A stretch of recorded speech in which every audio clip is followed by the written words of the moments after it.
Okay. Ohtani did it again the other day. He threw 6 hitless, even though he gave up a run, and hit a home run. So more likely at his next start, Ohtani higher number home runs or runs allowed. No, hold on a minute. By the way, this is a great question. Are you doing this now to sort of soften the blow of your terrible take? Now, it was an overreaction Tuesday, so it's not like an actual take. Yeah, actual take. It's a take-ish, except for the fact that even when you're not doing that segment or in front of that microphone, in that chair, in this spot, on this show, you do say these things about Ohtani, that he shouldn't pitch anymore off camera. You do that? They don't need him to win. They don't need him to pitch to win. That's all I'm saying. Okay. Says you. Uh-huh. I mean, I'll go more Ohtani home runs. Okay. What would it be? Hold on a minute. What would it be? So he's won the last 2 MVP awards in the National League, right? Yes. I said 2. Okay. I said 2 MVPs. And then before that, he left the Angels as the MVP of the American League, right? So that's 3 MVP awards in a row, correct? Correct. For Shohei Ohtani. What would it mean if he doesn't win the MVP award this year, but wins the Cy Young instead? Oh, that means he should stick to hitting. Like, I mean, what do you mean? He doesn't win MVP, but he wins Cy Young instead. We will never see this again. So ever. He'd be the best for playing, every 5th day instead of the best for playing every day. I'll go home runs. All right. Shohei Ohtani hit a leadoff home run, pitched 6+ innings, finished with no hits allowed. No other MLB player in the modern era has accomplished both feats over the course of his entire career, same game or not. I realize exhausting for some people when we sit here and we say Shohei and everybody rolls their eyes because they realize that quickly means that we're going to be talking about Shohei yet again. I don't think you can talk about Shohei enough, Caroline. It's just beyond any doubt at this point that he's the single greatest baseball player I'll ever see in my life. And whatever praise we're giving him, he deserves more. And after the game, he talked about how disappointed he was in his performance because he walked 4 batters. He struck out 12 and hit a leadoff home run. Like, he's doing things. It feels like every night that he's out there on the mound. Feels like every week we have a new Shohei did something that nobody has ever done in the history of baseball. Or Shohei just did something that hasn't been done since Babe Ruth did it. So he's not just changing the history books in Major League Baseball. He's breaking all of our brains in the process. Because it is really just, frankly, so difficult for me to conceptualize how good Shohei Ohtani is at everything. How consistent Shohei Ohtani has been really throughout the entirety of his career. I do think we take it for granted. Because the fact that Shohei Ohtani continues to do things that we've never seen done in the history of this sport, and that's a long history. Baseball's been around. We're not talking about it enough. If it's the leadoff story on SportsCenter, we're not talking about it enough. And Fitzy, I really wish that I did have this new, fresh, never been heard before kind of take when it comes to Shohei Ohtani. But all I can say is, we are watching history. We will be telling our kids and our grandkids and our great-grandkids about how we got to watch Shohei Ohtani, about how we got to witness one of the, if not the greatest baseball players in the history of the sport of baseball. I wish I had something new to offer up. But at the end of the day, all that can really be said about Shohei Ohtani is there's no word in the English language that accurately encapsulates Shohei Ohtani's greatness. And it is simply just a privilege to watch him. The kids out there, they're going to say, oh, she's glazing him. So be it. He deserves it.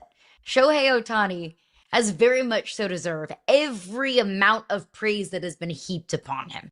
He's terrifying for every other team in baseball, and he is a privilege for every fan of this sport. At some point, it's no longer just a conversation of Shohei greatness in baseball, and it's just a conversation of Shohei greatness.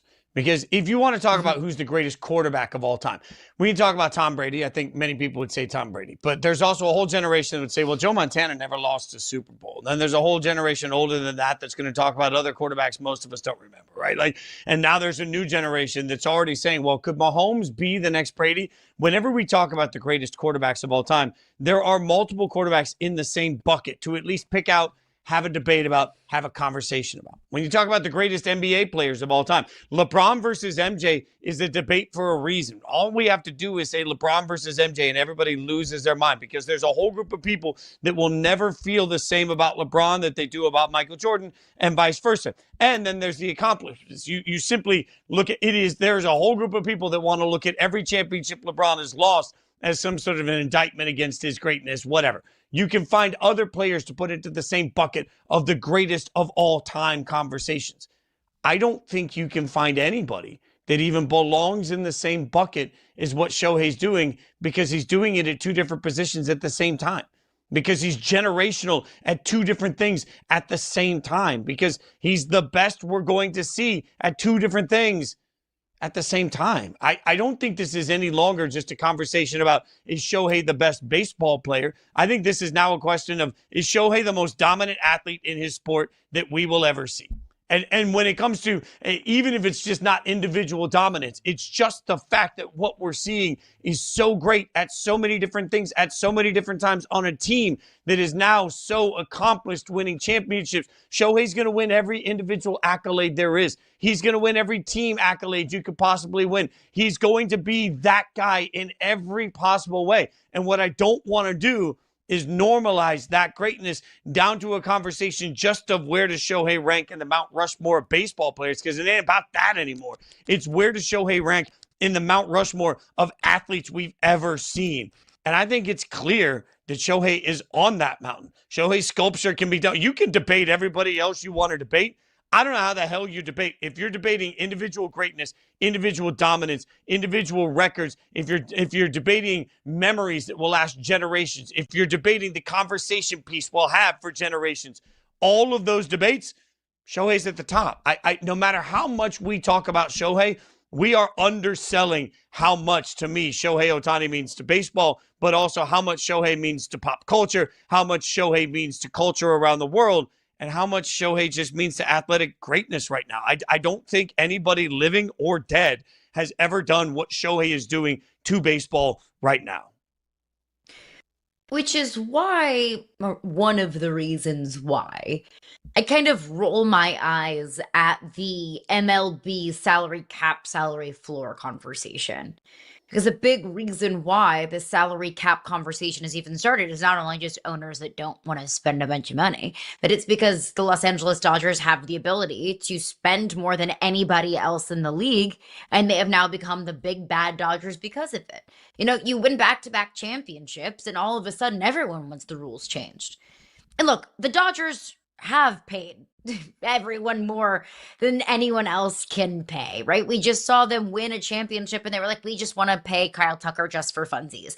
And they did, and they outbid the Mets in the process.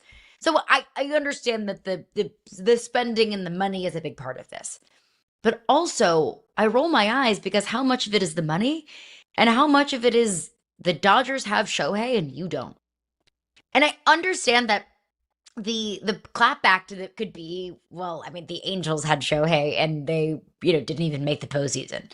I get that. I think that's more of just the Angels being an abject disaster, more of a disaster than Shohei could ever pull them out of than it is any, knock against Shohei Ohtani.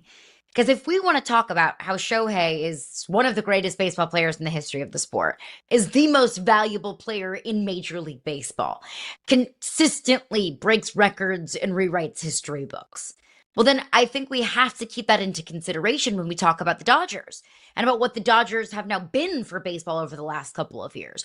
The Dodgers are ruining baseball because of their spending. Sure, okay.